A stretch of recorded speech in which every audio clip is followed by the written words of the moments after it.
Okay, this will be the beginning of Chapter 19, looking at ionic equilibria in aqueous systems. So we've been doing all this practice with acids-base equilibria, and before that just practicing general equilibria. So now we're going to apply those to looking at some more acid-base equilibrias, and specifically looking at buffer systems. And this leads into one of my favorite jokes. I'm disappointed I don't get to say this in person, but here we go. Why did the chemist go to the gym?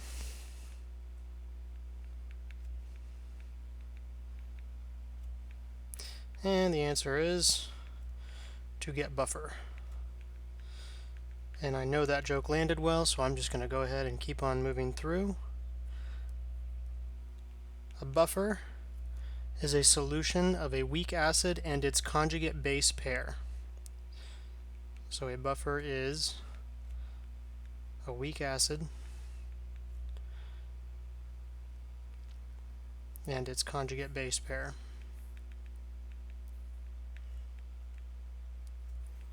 The reason we use a weak acid with its own specific conjugate base is that if it was a different weak base, then we would have a competition between the relative acidity and basicness, or basicity, or alkalinity, however you want to say it, of those two, and they would start to neutralize each other. But the buffer itself, if it's comprised of the two, it has the exact opposite of the acidity and basicity, so they kind of just, they don't neutralize each other, they just, it's a common ion effect, and they suppress ionization from each other. A common example is the acetic acid and acetate buffer system. So we have CH3COOH plus H2O will form an equilibrium with H3O plus, so it's going to donate a proton. The acetic acid will donate a proton to water, and then what we have left over is called the acetate ion, CH3COO minus. So just practicing our naming again. This is acetic acid. It's a weak acid, so it dissociates only partially, and we end up with this equilibrium. That makes water the base, and this is the conjugate acid of water, and the acetate is the conjugate base. A common source of the acetate is we could just allow this acetic acid to dissociate, but it dissociates very little, and so it would produce very little of the actual acetate anion. What we have in the lab is we have sodium acetate, so that's just a sodium ion with the CH3COO minus, so this will actually form a crystal, a salt, and what we can do is just put that in water and it will dissociate. Since sodium is always soluble, it just dissociates, and sodium doesn't do anything in acid-base chemistry, so we just end up with the acetate ion that would do our acid-base chemistry. So a buffer, the important thing about a buffer is that a buffer uses a large amount of the weak acid-base pair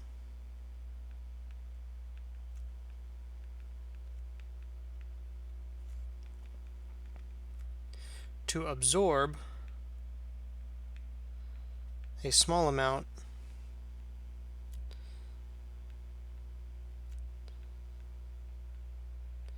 of an added strong acid base.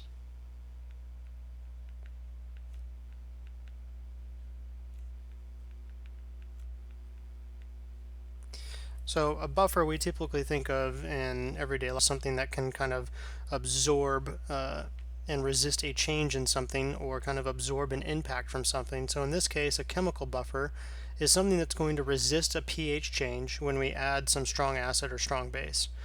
So a buffer in an aqueous system would be, like with the acetate and acetic acid, we would add some amount of a strong acid or strong base, but the pH won't change that much. It'll change a little bit, but it's not that much.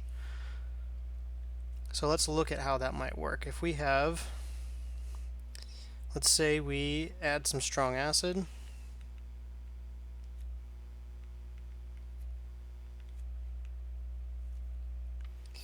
and we'll do that by taking some aqueous acetic acid and adding it to more water, and what we get is it completely dissociates to form H3O plus and Cl minus. In the first step, that H3O plus, since H3O plus is the strongest acid in water, and we've most likely added way more than is normally at equilibrium in water. Remember, the equilibrium concentration of H3O plus in water with neutral pH would be 1 times 10 to the negative 7. So it's really, really dilute. So when we add more HCl, we're generating a very large amount of this H3O plus, which is a strong acid. It's going to react with the conjugate base component of our buffer.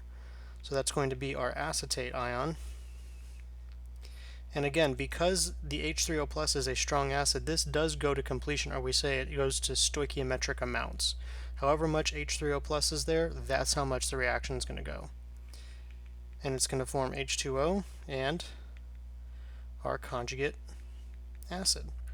Now remember, this conjugate acid of the acetate only dissociates a little bit. So if we add a little bit more of it to the reaction, so we've added our H3O plus, we've made some more of the acetate, now the reaction has more, we've made some more of the acetic acid. Now the reaction has more acetic acid than it normally wants, so it's going to dissociate a little bit so that it can reestablish that equilibrium concentration. So I have a way of describing this, you're going to hear me say this a lot, is I like to call this first step, we call it the upset.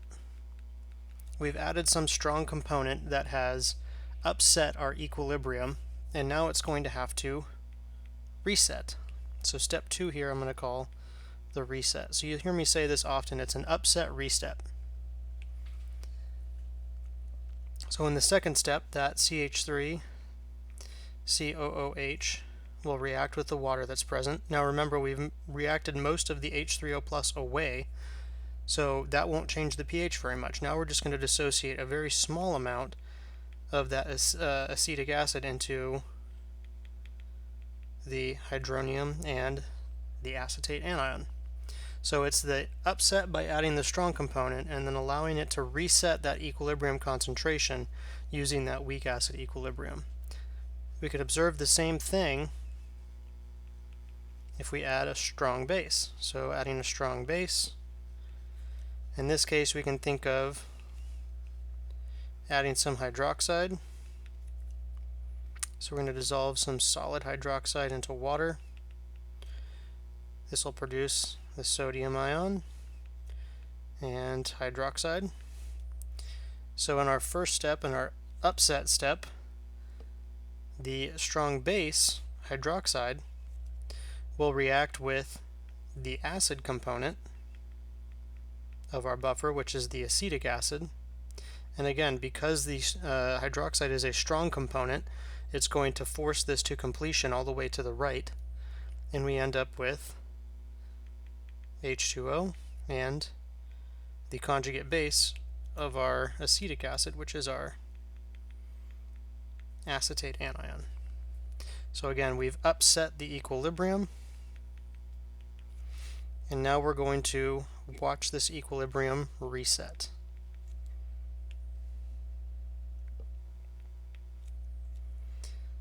To where now we've disturbed the amount of the CH3COO-, so we've kind of changed the amount of the acetic acid and the acetate. So again, this equilibrium, we're just going to look at it from the what we call the forward direction, where we look at the acetic acid reacting again with water in this equilibrium to form a small amount of H3O plus and the CH3COO-. Now, this may look a little weird because we've done this reaction which goes to completion to form, so it goes from all of this acetate turns into all of this, all of this acetic acid turns into this acetate.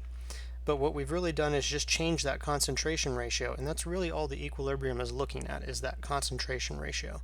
So now we're going to watch how that equilibrium resets, which direction it's going to go, to try and reset that. And in most cases, because this H3O plus concentration is basically 0, the reaction is generally going to go to the right. So it's generally going to go to the right that way. Alright, so the take-home message from this is that buffers consume nearly all of an added or acid or base.